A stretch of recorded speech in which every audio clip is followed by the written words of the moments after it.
Kelly McCuzachvin stood on that red carpet in late April, visibly pregnant and glowing when Meghan Markle reached over and placed both hands on her belly. The cameras captured everything. Meghan's practice smile, her designer gown, her positioning just slightly in front of her supposed best friend. The image was meant to communicate something specific. Connection, relevance, a woman thriving in her Hollywood life. The Alliance for Children's Rights Gala should have been a triumphant moment for the Duchess of Sussex, a chance to remind the industry that she still belonged among its elite. But the image and the reality existed in two completely different universes. While Meghan worked that carpet like she was the evening's main attraction, the truth behind the scenes painted a far darker picture. And this red carpet appearance, Meghan clearly thinks this was necessary to try and reset, but indeed, she did look quite manic. No one actually knows what she's there to promote. Ted Sarandos, the Netflix co-CEO who once hosted Meghan and Harry at his home for intimate barbecues, had just unfollowed the Duchess on social media. The streaming giant that had handed the Sussexes a deal reportedly worth $60 million had walked away from investing in Meghan's lifestyle brand.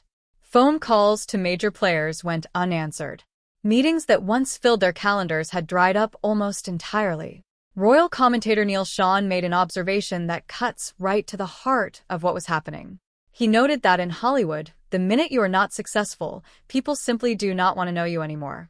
This is the fundamental transaction that governs that entire industry. Friendship, warmth, those lovely dinner parties at sprawling estates in Pacific Palisades. None of it means anything when the numbers stop working. And Meghan's numbers had stopped working a long time ago. Not only has Ted unfollowed Lamerly, which is insulting enough when you think because a couple of months back he was telling you that Meghan could sell you the sky, but then he's unfollowed the brand that his company have lost lots of money on, which is as ever. The gala appearance was not the victory lap it was designed to look like. Strip away the carefully orchestrated photographs, and what you actually witnessed was damage control dressed up as friendship. Meghan needed to be seen. She needed proximity to people who still mattered in that town. She needed the illusion of belonging because the substance of belonging had slipped through her fingers. Every smile, every pose, every strategically timed arrival was calculated to project an image that no longer matched her actual standing in the entertainment industry. This is the story of how Meghan Markle's Hollywood network collapsed.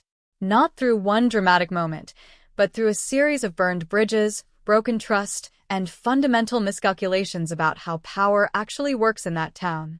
The Sussexes arrived in Los Angeles believing their royal titles and global fame would translate smoothly into entertainment industry clout. They discovered something much harder instead. In a world built entirely on transactions, eventually someone has to deliver value. And when they did not deliver, the consequences came swiftly and publicly. What happened at that gala, however, was just the visible tip of a much larger iceberg. The real story involves private meetings gone wrong, executives reaching their breaking point, and a pattern of behavior that made even the most patient supporters throw up their hands and walk away. But before we get to the full scope of what went wrong, we need to understand the single moment that signaled to all of Hollywood exactly where Meghan stood with the people who once championed her most loudly. Because Ted Sarandos did not just unfollow Meghan Markle, he delivered a message that echoed through every agency, studio, and production company in town. When Ted Sarandos clicked that unfollow button, he was not simply cleaning up his social media feed. He was making a statement that reverberated through the entire entertainment industry with the force of a public execution. In the 21st century, particularly among the media-savvy elite of Hollywood, an unfollow is never just an unfollow. It is a declaration. And when the co-CEO of the world's most powerful streaming platform decides he no longer wants to see your posts, everyone notices. The timing made the gesture even more pointed. This came directly after Meghan's legal team pushed back aggressively against Variety's reporting about dysfunction within the Sussex operation.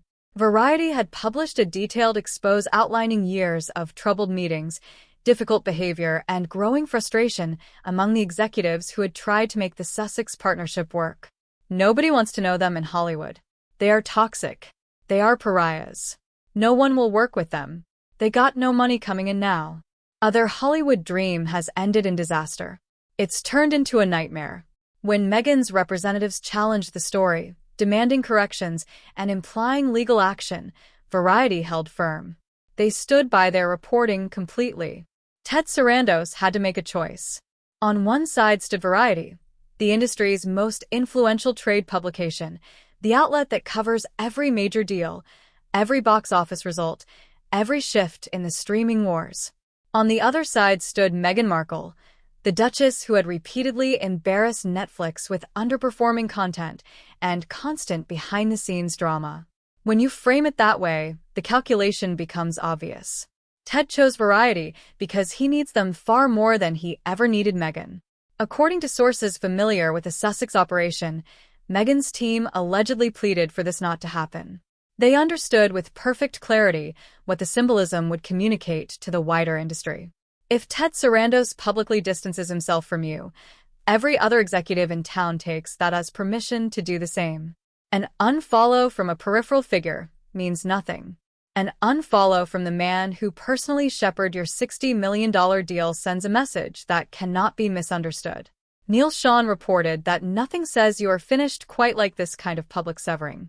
The Archwell brand that Netflix had invested in so heavily, the foundation that was supposed to produce prestige content, highlighting causes the Sussexes cared about, all of it had become an embarrassment. The numbers told a brutal story. Their documentary series generated initial curiosity, but no lasting cultural impact. Meghan's podcast at Spotify had ended so disastrously that one executive allegedly called her output worthless. The cooking and lifestyle show that was meant to relaunch Meghan as a domestic goddess attracted viewers in numbers far below what Netflix had projected. The unfollow served as the period at the end of a very long sentence that had been building for years. It communicated to agents, managers, producers, and rival streamers that the Netflix era of the Sussexes was officially over. Whatever protection that massive deal had once provided, whatever doors it had opened, those advantages evaporated the moment Ted's thumb moved across the screen. In Hollywood, relationships are often described as currency. Meghan had just been told her account was empty, but the unfollow did not happen in isolation. It came after a series of meetings and interactions that pushed even the most patient executives past their breaking point. The question everyone began asking was simple. What exactly happened behind closed doors that made Ted Sarandos willing to publicly humiliate a global celebrity? The answer to that question lies in the pages of Variety's investigation. The Variety Exposed pulled back the curtain on years of dysfunction that Netflix executives had experienced firsthand. Sources described meetings that started promisingly enough before descending into chaos. Meghan would reportedly disappear mid-Zoom call without explanation, leaving executives staring at empty screens, wondering if the connection had dropped or if the Duchess had simply walked away. When she returned, no apology would be offered. The meeting would simply resume as though nothing unusual had occurred. More troubling were the accounts of how she reportedly handled herself when Harry was present. Multiple sources described a pattern where Harry would begin to share an idea or respond to a question, only for Meghan to touch his arm or thigh gently before interjecting. She would then recast whatever he had been trying to say, putting his thoughts into different words that somehow always aligned more closely with her own vision. Executives watched this happen repeatedly, the physical cue followed by the verbal takeover, until some began to wonder whether Harry's thoughts ever actually reached the room unfiltered. The mood at Netflix by the end reportedly could be summed up in 2 words. We're done. This was not merely disappointment over ratings or creative differences about direction. This was exhaustion born from dealing with behavior that made productive collaboration nearly impossible. One executive described feeling like every meeting became an exercise in managing expectations rather than building something together. The creative energy that should have driven their partnership got consumed by interpersonal friction. Then there was the matter of the jam. Meghan's lifestyle brand with its centerpiece product of artisanal preserves became a symbol of the disconnect between the Duchess's vision and actual market reality. Reports indicated that as much as $10 million worth of jam inventory sat unsold, gathering dust in warehouses while executives tried to figure out how to recoup their investment. Netflix had initially shown interest in backing the brand, seeing overlap between the cooking show and the physical products. But after witnessing the sales numbers, the streaming giant withdrew its investment entirely. They wanted no part of what increasingly looked like a vanity project with no commercial viability. The meetings that sealed Meghan's fate were not single dramatic confrontations. They were accumulations of smaller moments, each one adding another brick to a wall of frustration. An executive might overlook being left alone on a video call once, twice begins to feel like disrespect. 3 times becomes a pattern that makes you question whether this person takes your partnership seriously at all. Netflix did not make $60 million deals lightly. They expected professionalism in return for their investment. What they received instead, according to multiple accounts, fell far short of those expectations. The irony is that Meghan reportedly believed these meetings were going well. She apparently interpreted the polite smiles and professional courtesy as genuine enthusiasm. What she failed to recognize was the growing consensus forming among the people across the table. They had stopped trying to make the partnership work. They were simply running out the clock until they could exit gracefully. But Netflix was not the first relationship Meghan and Harry had managed to damage beyond repair. Their pattern of burning bridges extended back years and touched some of the most powerful institutions in media. The Oprah interview in March of 2021 should have been a triumph of narrative control. Meghan and Harry sat down with the most famous interviewer on television and presented their version of events to a global audience estimated at 50 million viewers. They made explosive allegations about racism within the royal family, revealed struggles with mental health, and positioned themselves as victims who had been forced to flee an uncaring institution. The interview generated headlines around the world and seemed to establish the Sussexes as formidable players capable of commanding attention on their own terms. But Netflix only discovered this bombshell was happening at the last minute. The streaming service had just signed a deal worth tens of millions with the couple. Yet, they found out about the Winfrey interview the same way everyone else did through industry chatter and media reports. No one from the Sussex operation had bothered to coordinate with their new partners. No one asked whether Netflix might want to be prepared for the massive publicity event that would inevitably color how audiences perceive their upcoming content. The streaming giant was simply blindsided. The memoir caused even more damage. Prince Harry's book Spare became a publishing sensation, selling millions of copies and generating constant media coverage for weeks. The intimate revelations about royal family dynamics, Harry's personal struggles, and his relationship with his brother William made the book impossible to ignore. But once again, Netflix was not in the loop. Ted Sarandos reportedly found out about the book's release timing from a Penguin Random House executive at a chance social encounter, not from his $60 million partners. This was not merely a communication failure. It represented something more fundamental about how Meghan and Harry viewed their various relationships. They apparently treated each partnership as separate, failing to recognize that actions in one arena would inevitably affect expectations in another. When you blindside your business partners with major announcements that could impact how audiences engage with your content, you are not just being inconsiderate. You are demonstrating that you do not fully understand how to operate within the ecosystem you have chosen to join. The Oprah interview specifically created a problem that followed the Sussexes everywhere. They had established themselves as the couple willing to share everything to expose private conversations and accuse family members of terrible behavior on global television. This made them simultaneously compelling subjects and dangerous collaborators. Every executive who considered working with them had to wonder, if things go wrong, will I be the next person they expose? Will our private conversations end up in a memoir or an interview designed to generate sympathy at my expense? Each betrayal of trust, each surprise announcement that left partners scrambling compounded until the relationship between the Sussexes and Netflix became unsalvageable. By the time Ted Sarandos unfollowed Meghan, he had absorbed years of slights, surprises, and disappointments. The unfollow was not the beginning of the break. It was simply the public acknowledgement of a fracture that had been growing since almost the beginning.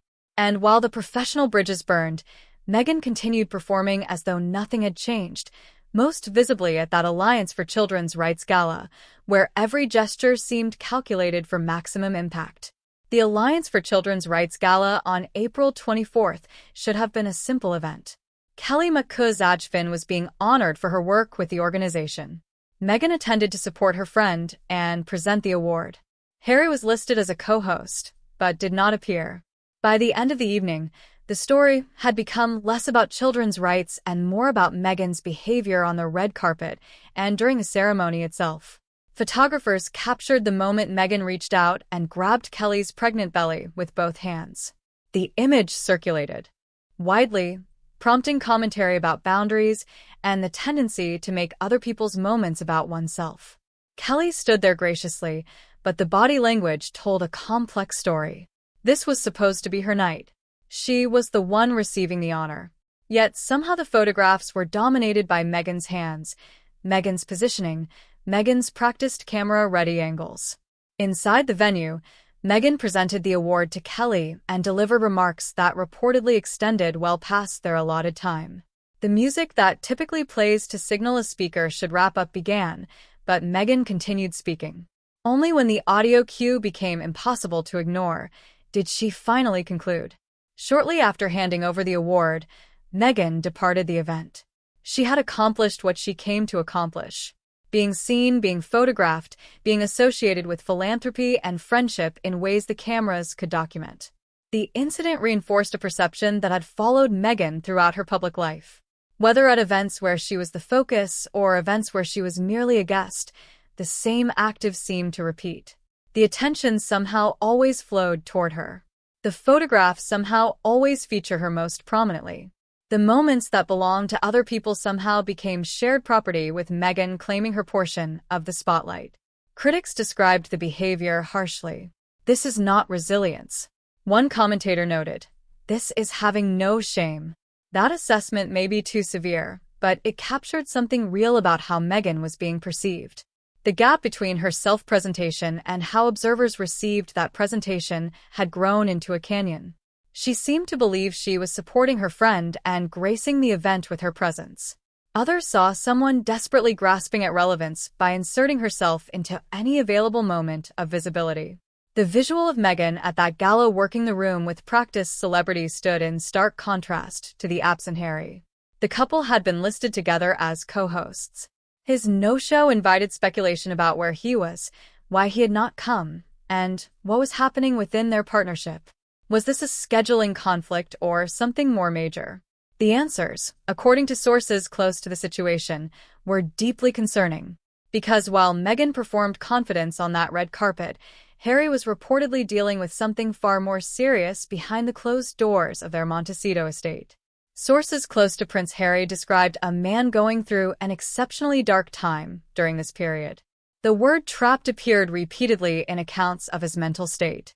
He had followed his wife to California, supported her vision of building an entertainment empire, and watched as that vision crumbled around them. The Netflix money was running out. The Spotify deal had ended in public humiliation. The podcast that was supposed to establish Meghan as a media mogul had generated more mockery than momentum. Harry's own contributions to the partnership had fared little better. His memoir performed well commercially, but cost him relationships with his father and brother that may never be repaired. The documentary series about Invictus Games received respectful coverage, but did not become the cultural touchstone he had hoped for. Meanwhile, his security concerns remained constant. The family spent an estimated $3 million annually protecting themselves, a necessary expense that consumed a large portion of their income. According to those familiar with his thinking, Harry would prefer to disappear entirely. The fantasy that reportedly occupied his mind was simple: take the family to Africa and live normally, away from cameras and gossip columns and the constant scrutiny that had defined his existence since birth. He imagined a life where his children could grow up without photographers documenting their every outing, where he could do meaningful conservation work without every initiative being analyzed for ulterior motives. But that fantasy remained exactly that, a fantasy. The children tied him to the current situation until they reached 18. The financial realities of their lifestyle required continued visibility and earning. The machine that Meghan had built around their brand required both of them to participate, even when participation felt increasingly pointless. Harry reportedly found himself done with the smile and pose routine. The performances that Meghan still executed with enthusiasm had become exhausting for him. Standing on red carpets pretending everything was fine while their empire crumbled behind the scenes took a psychological toll that showed in his absence from events like the Alliance Gala. He simply could not bring himself to play the part anymore. The tragedy of Harry's situation is that he made choices believing they would lead to freedom and instead found himself in a different kind of cage.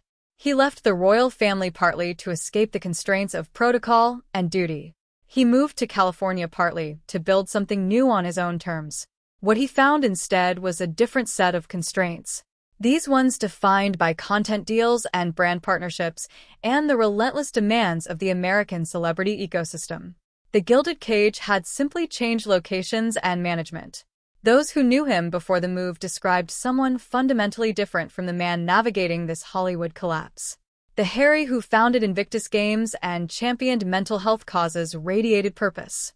The Harry quietly skipping galas while his wife grabbed pregnant bellies on red carpets seemed lost in a life that had gone badly off course.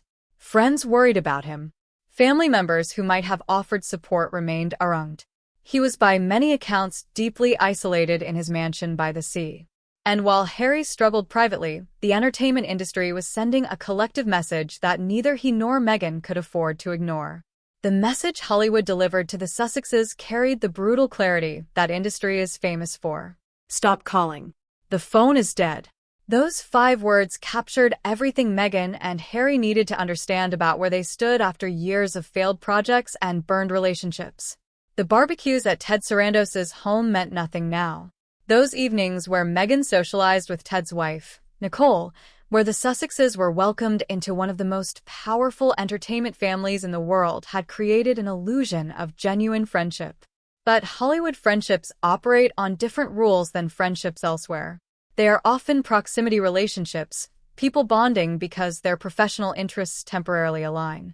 When those interests diverge, the warmth dissipates with startling speed.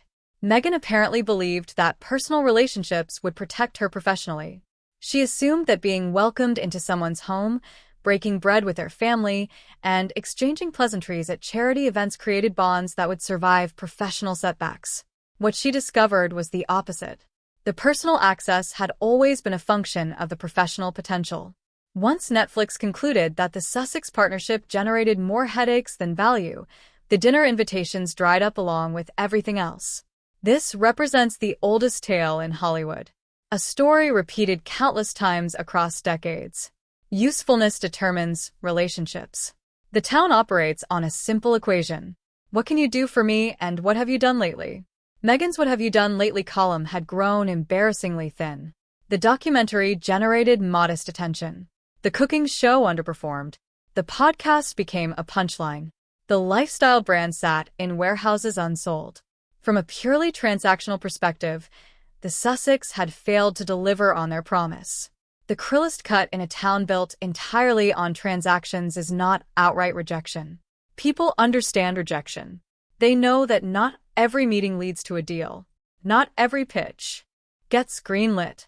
Not every collaboration succeeds. The cruelest cut is discovering that the people you thought of as friends were only ever doing business. It is realizing that warmth was strategy, that hospitality was investment, that every kind word came with an implicit expectation of return. Meghan and Harry arrived in Los Angeles believing their celebrity would translate automatically into success. They had global name recognition, genuine star power, and a narrative of defying tradition that audiences initially found compelling. What they lacked was understanding of how to operate within entertainment industry structures. They did not know how to manage creative partnerships. They did not know how to deliver consistent content that justified massive investments. They did not know how to maintain relationships with partners who needed reliability above all else. The financial questions that swirl around their Archwell Foundation add another layer to this picture of an operation struggling to maintain credibility. Tax returns showing the charity spent more than it brought in, with expenses reaching $3.9 million against donations of just over $2 million raised eyebrows among those who follow nonprofit governance. The explanation that year-to-year fluctuations are expected in philanthropy satisfied few observers. When a foundation's expenses dwarf its actual charitable giving, questions about where money flows become inevitable. The restructuring of Archwell Foundation into Archwell Philanthropies looked to many observers like a response to uncomfortable scrutiny. Changing the organization's name and operational approach suggested acknowledgement that something had gone wrong, even if the Sussexes would never phrase it that way publicly. They spun the transition as evolution rather than retreat. But the timing right after damaging financial disclosures invited skepticism. In the end, the Meghan Markle story that emerged from this period was not one of triumph against adversity. It was something more complicated and arguably more instructive. The final lesson of Meghan Markle's Hollywood experience may be simpler than all the drama suggests. Success in that town requires more than fame. It requires delivering value consistently, maintaining relationships carefully, and understanding that no amount of celebrity can substitute for professional competence. Meghan possessed undeniable assets when she arrived in Los Angeles.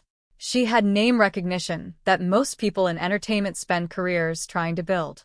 She had access to the highest levels of industry power. She had resources through the Netflix deal and other arrangements that should have allowed her to develop projects without the financial pressures most creators face. And she had a partner in Harry, who brought his own global profile and compelling personal story to their collaborations. What she apparently lacked was the ability to translate those advantages into actual success. The meetings went poorly. The content underperformed. The relationship soured. The money drained away faster than it came in. Each failure compounded the next until the Sussexes found themselves in the position they occupy now. Famous but professionally marginalized, wealthy on paper but watching their resources deplete, connected to powerful people who no longer take their calls. There are two ways to read what happened. One interpretation casts Meghan as a victim of unrealistic expectations and hostile coverage. A woman who faced unprecedented scrutiny that would have destroyed anyone. The other interpretation sees someone who consistently made choices that prioritized her own vision over collaborative success, who burned bridges that could have supported her, and who failed to adapt when early approaches proved unsuccessful. The truth likely contains elements of both readings, though observers will differ on which one dominates. What remains undeniable is the outcome. The Netflix deal that seemed to signal unlimited possibility has become a cautionary tale. The Hollywood network that should have supported Meghan's ambitions has retreated. The friends who welcomed her have grown distant. The projects that were supposed to establish her as an entertainment force have either failed or faded into obscurity. Harry's quiet desperation and Meghan's continued public performances represent two responses to the same underlying reality. Their California dream has not unfolded as they imagined. The freedom they sought became its own kind of confinement.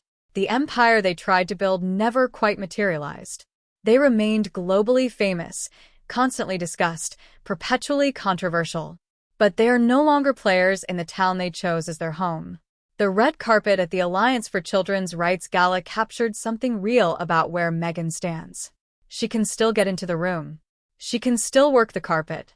She can still generate photographs that circulate widely. What she cannot do anymore is convince the people who matter that she deserves a seat at the table where real decisions get made. The performance continues, but the audience that counts has largely stopped watching.